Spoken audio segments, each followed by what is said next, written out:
And then we have a question from Victor Odusi, one of my good friends. Also said, Ope, this is a great investment of my Sunday money.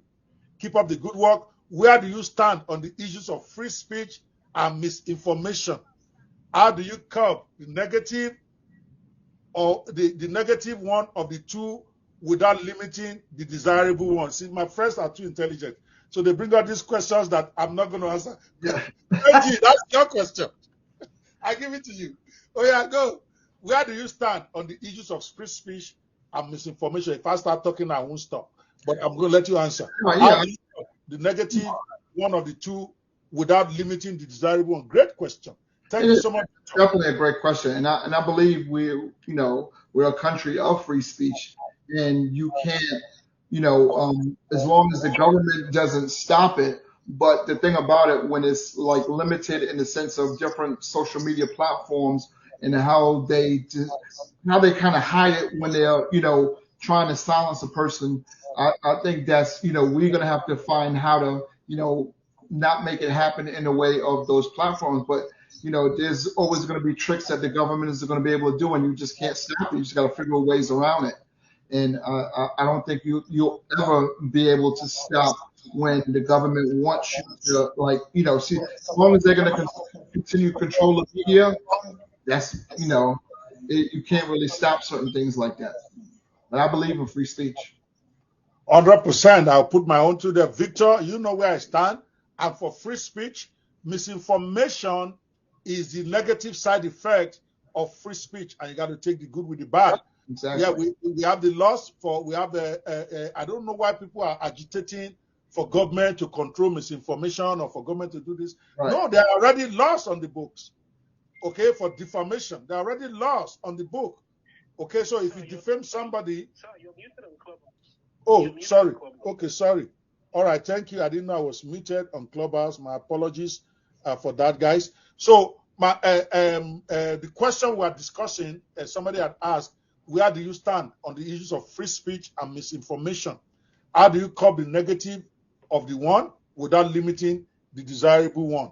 I was asked by one of my friends, Victor Dusi, I think he's joining us from Facebook.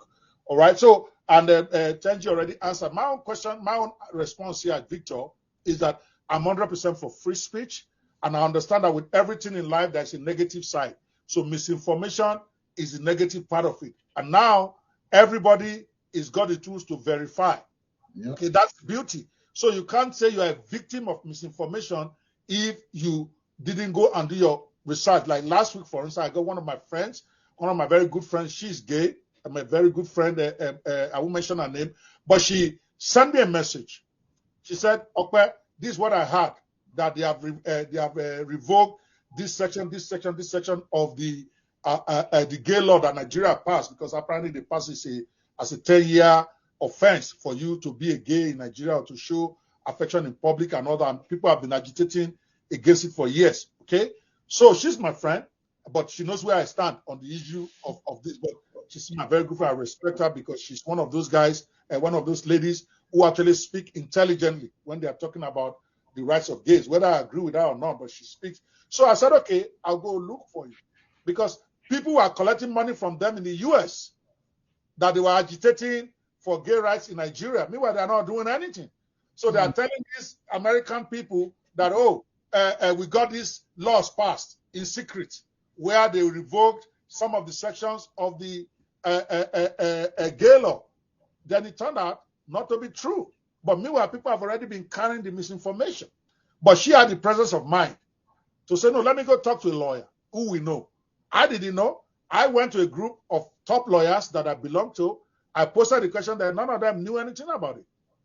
So within 1 hour, we were able to sort out that misinformation. So we all have that responsibility now. Yeah. With free speech come responsibilities. And I also believe we have enough in the law books, okay, to deal with misinformation. If somebody deliberately spreads misinformation, there are already provisions in the law as we have it. There's provisions for defamation, for slander, for libel. It's all there. So we don't need more. When government is saying we need to control misinformation on social media, they want to take away our free speech. if somebody lied, and we have the rules already there. For instance, if somebody provided misinformation about you to YouTube, the rules are there. You tell YouTube, this is false information. Yeah, take it down. Take it down. YouTube has 72 hours or less to put it down. So what else do you need?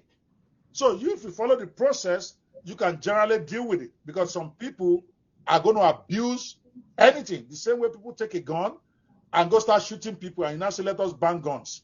No, to me, I'm not for that. Now, I'm not going to talk about the assault weapons and all that. Those can only be used to kill people. But on the issue of guns, I'm for people having guns. Okay? If you come to my house, I need to protect myself. But then people take that gun and they go start shooting people. And then the whole debate is starting, which I don't want to get into. So, Victor, I'm for free speech 100%. Okay? Free speech democratizes the process. Let everybody talk the one they want to talk. If you go out of your way and talk what is not correct, you go to jail or you pay damages. It's already in the book. There's malicious defamation. It's been in the book since I was born. Somebody maliciously defamed you. It's a criminal offense. It has been. So what do you need government for? So government is trying to use that to then take away your right to be able to speak. That's what I think. Tenji, I'll give you the last word on that. You are the everyday guy on this, but I'm very strong on this free speech. Yeah, I said, I believe in free speech, and like you said, it's you have it in your own way, in a sense of when you're getting misinformation, how to verify it, and that's what you have to do. You have to do your due diligence, and I think that changes a lot of the mindset and the way things are headed.